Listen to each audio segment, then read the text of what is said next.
সেজদা করা ইবাদত। সেজদা করা কি? ইবাদত। এই সেজদাটা আমি কার জন্য করব? কারণ আমি আমার রবকে খুঁজে পাইছি, আমার রবকে ছাড়া কারো জন্য আমি ইবাদত করি না। তাহলে সেজদা একটা গুরুত্বপূর্ণ ইবাদত। এই ইবাদতটা আমি আমার রব একমাত্র আল্লাহ রাব্বুল আলামিন ছাড়া আর কাউকে দিব না।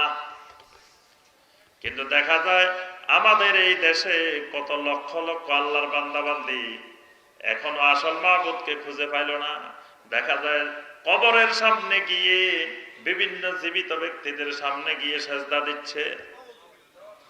এরকম সেজদা দেয় না? তাহলে বোঝা যায় আল্লাহর এই বান্দা বান্দি এখনো তার হক রবকে, হক মাবুদকে এখনো খুঁজে বের করতে পারে না। কারণ মাবুদকে যে পেয়ে গেছে সে আর কাউকে কোনো ইবাদত দিতে, সমস্ত ইবাদত একমাত্র তার রবের জন্য। তাহলে সেজদা করতে হবে কাকে? একমাত্র আমার রব আল্লাহ রাব্বুল আলামিনকে।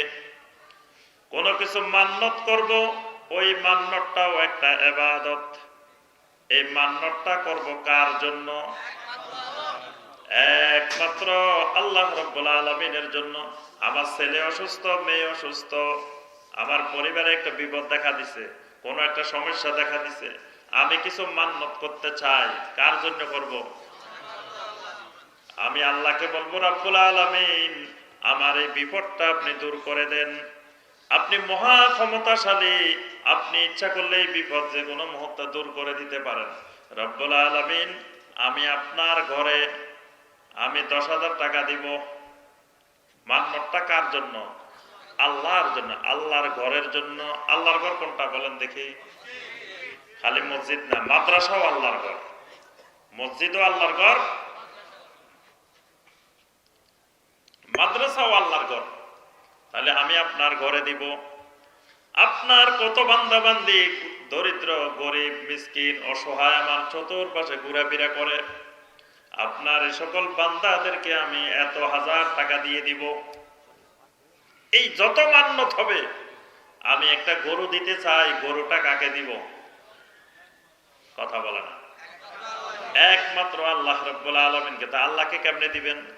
আল্লাহ এসে কি গরুটা নিয়ে যাবে? কেমনে দিবেন? ওই গরুটা আল্লাহর কত মানুষ, আল্লাহর কত বান্দা বান্দি আমার চতুর্পাশে আছে, আমি এখানে জবাই করি আল্লাহর বান্দা বান্দিদেরকে খাওয়াই দিব। মান্নতের গরু গরিব, মিসকিন, অসহায়, এতিম, বিধবা যারা আছেন তাদেরকে আমি খাওয়াই দিব। এটা খাওয়ানোর জন্য এখান থেকে ট্রাকে ভরে, তারপরে গাড়িতে করে কয়েকশো মাইল দূরে নিয়ে খাওয়ানোর দরকার নেই। খাওয়াইতে হবে কোথায়? আমার আশেপাশে তো খাওয়ানোর লোক আছে। ওই এলাকায় গরু খাওয়ানোর দরকার হলে ওই এলাকায় গরু আছে, আছে না? তাহলে বোঝা যায় মান্নত যদি করি, এই মান্নত হবে একমাত্র আমার আল্লাহ রাব্বুল আলামিনের জন্য। এইভাবে যত রকমের ইবাদত আছে, সমস্ত ইবাদত একমাত্র আমার ওই মূল রবের জন্য, মাবুদের জন্য। যদি ডাইনে বামে করি তাহলে বোঝা যাবে আমি আমার রবকে, আমার মাবুদকে, আমার মাওলাকে এখনো খুঁজে পাইনি। এই জন্য এখনো বেজাল নিয়ে 2 নম্বর নিয়ে বসে আছে। যে লোক অরিজিনালটা পায় নাই সেই তো বেজালটা নিয়ে বসে থাকে। অরিজিনালটা যদি কেউ খুঁজে পাই যায়, সে কি আর বেজালটা নিয়ে বসে থাকে? আমরা অনেকে জানি না যে কুমিল্লার অরিজিনাল রসমালাই কোন জায়গায়। রাস্তা দিয়ে আসি আর দেখা যায় সব মাতৃভান্ডার, একেবারে কুমিল্লা থেকে শুরু করে দেখবেন যে ক্যান্টনমেন্ট পার হয়ে যত জায়গা দিয়ে আসবেন সব দোকান কি একেবারে অরিজিনাল খাঁটি মাতৃভান্ডার লেখা আছে সব। তা আমরা যারা সাধারণ লোকজন আসা যাওয়া করি, আমরা অরিজিনাল মাতৃভান্ডার খুঁজে পাই না, চিনি না। এজন্য যেখানে লেখা আছে ওইটা নিয়ে আসি। কিন্তু যারা ওখানকার স্থানীয় বাসিন্দা, যারা ওই এলাকায় বসবাস করেন, তারা জানেন কোনটা খাঁটি অরিজিনাল মাতৃভান্ডার, কোনটা 2 নম্বর মাতৃভান্ডার, চিনে না? তাহলে তারা আমাদের মতো ওই রাস্তাঘাটে মাতৃভান্ডার লেখা থাকলে পাইলেই তারা কিন্তু কিনে না। আমরা যেরকম কিনি তারা কিন্তু কিনে না। কারণ কি? তারা অরিজিনাল পাই গেছে। তাহলে যে লোক অরিজিনাল খুঁজে পায়, মূল জিনিসের সন্ধান যারা পেয়ে যায়, তারা কখনো ভেজালের পিছনে ঘুরে না। ভেজালের পিছনে ঘোরা মানে মূল জিনিসের সন্ধান সে এখনো পায় নাই, মূল মাবুদকে, মূল রবকে সে এখনো খুঁজে পায় নাই, এই জন্য এখনো নকলের পিছনে দৌড়াইতেছে। যিনি আমার মাবুদ, যিনি আমার রব, সেই রবকে যখন আমি খুঁজে পাবো, আমার সাথে রবের আরেকটা গুরুত্বপূর্ণ সম্পর্ক হবে, আমার জীবনের যা যা দরকার আমি সব কিছু সেই মাবুদের কাছে চাইব। আমার রবকে যখন খুঁজে পেয়ে যাব, আমার যা দরকার সব কার কাছে চাইব? وَإِذَا سَأَلَكَ عِبَادِي عَنِّي فَإِنِّي قَرِيبٌ أُجِيبُ دَعْوَةَ الدَّاعِ إِذَا دَعَانِ। আল্লাহ রাব্বুল আলামিন বলেন, আমার বান্দারা আপনাকে জিজ্ঞাসা করে আমি আল্লাহ কোথায়, আমি আল্লাহকে কিভাবে পাবে। ফাইন্নী করিব, বলে দিন আমি আল্লাহ তোমাদের থেকে দূরে না, তোমাদের নিকটেই।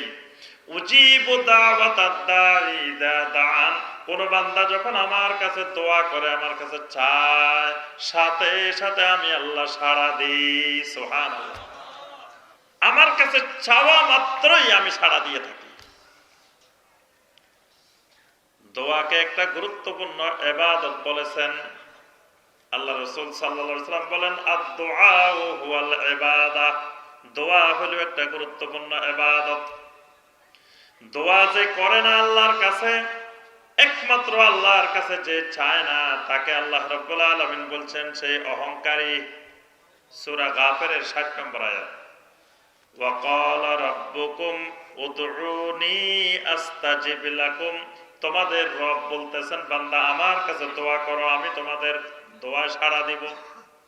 ইন্নাল্লাযীনা ইস্তাকবিরুনা আন ইবাদাতি সায়াদখুলুনা জাহান্নামা দাখিরিন। কোন ব্যক্তি যদি অহংকার করে, আমি আল্লাহর এই ইবাদতটা না করে, আমার কাছে দোয়া না করে, লাঞ্ছিত করে, তাকে জাহান্নামে ঢুকানো হবে। তাহলে আল্লাহর কাছে দোয়া করা, রবের কাছে চাওয়া, এটা একটা গুরুত্বপূর্ণ ইবাদত। আমি যখন আমার রবকে খুঁজে পাবো, যা কিছু আমার দরকার, আমি আর ডাইনে বামে কোন নকল রবের কাছে, নকল মাবুদের কাছে যাব না। আমি যা কিছু চাইবো আমার মূল রব, মূল মালিক, মূল মাবুদ যিনি, সে আল্লাহ রাব্বুল আলামিনের কাছে চাইবো। এই জন্য দেখেন কোরআনে কারীমের মধ্যে যত দোয়া আছে, অধিকাংশ দোয়ার শুরুতেই রব্বানা দিয়ে শুরু হয়েছে। রব্বানা যালামনা আনফুসানা ওয়া ইল্লাম তাগফির লানা ওয়া তারহামনা লানাকুনান্না মিনাল খাসিরিন। রব্বানা যালামনা আনফুসানা, আগে বলা হয়েছে রব্বানা, আমাদের রব। সম্বোধনটা হচ্ছে কি দিয়ে? আমাদের রব, হে আমাদের রব। অর্থাৎ আমাদের রবকে, আমরা রবকে খুঁজে পেয়ে গেছি। এখন আমার গুনাহ হয়ে গেছে, ভুল করে ফেলেছি, আমার রবের কাছে বলতে হবে রব্বানা যালামনা আনফুসানা রব্বানা আতিনা ফিদ দুনিয়া হাসানা ওয়া ফিল আখিরাতি হাসানা রব্বিরহামহুমা কামা রব্বায়ানি সগীরা। এখানে দেখেন আগে রব, রব্বিরহামহুমা, রবকে সম্বোধন করে বলতেছি, কারণ আমার মা বাবার শান্তি দরকার, মা বাবাকে ক্ষমা করা দরকার, মা বাবাকে রহম করা দরকার। এটাও আমার সেই রব ছাড়া আর কেউ করতে পারে না। রব্বানা হাবলানা মিন আজওয়াজিনা ওয়া যুররিয়াতিনা কুররাতা আয়ুনি ওয়াজআলনা লিল মুত্তাকিনা ইমামা। আমার স্ত্রীটা নামাজ পড়ে না, আমার স্ত্রীটা পর্দা করে না, আমার স্ত্রী আমার কথা শুনে না, আমার ছেলে মেয়েগুলা মাদকাসক্ত, আমার ছেলে মেয়েগুলা সন্ত্রাসী হয়ে গেছে, আমার ছেলে মেয়েগুলা খারাপ হয়ে গেছে। এগুলারে ঠিক করার মালিক হলো একমাত্র আমার রব। এজন্য আল্লাহ দোয়া শিখাইছেন রব্বানা হাবলানা। বান্দা তুমি বলো, ও আমাদের রব, হাবলানা, আমাদেরকে দাও, আমাদেরকে দাও, আমার স্ত্রীকে চক্ষু প্রশান্তিদায়ক বানায় দাও, আমার ছেলে মেয়েগুলাকে তুমি আমার চক্ষু শীতলকারী বানায় দাও। বানাই দিবে কে? একমাত্র আল্লাহ। এজন্য আল্লাহ দোয়া শিখেছেন রব্বানা হাবলানা। অন্তর বাঁকা হয়ে যেতে পারে, হেদায়েত পাওয়ার পরে অন্তর বাঁকা হয়ে যেতে পারে। এই জন্য আল্লাহ রাব্বুল আলামিন দোয়া শিখেছেন, বান্দারে আল্লাহর কাছে দোয়া করো এইভাবে, রব্বানা লা তুজিগ কুলুবানা বা'দা ইয হাদাইতানা। কারণ অন্তর সোজা রাখার মালিক হলো রব্বুল আলামিন। দেখেন এইভাবে যত দোয়া আছে কোরআনে কারীমের মধ্যে, আগে রব্বানা, রবের কাছে ফরিয়াদ করতে হবে, রবের কাছে চাইতে হবে, রবের কাছে দোয়া করতে হবে।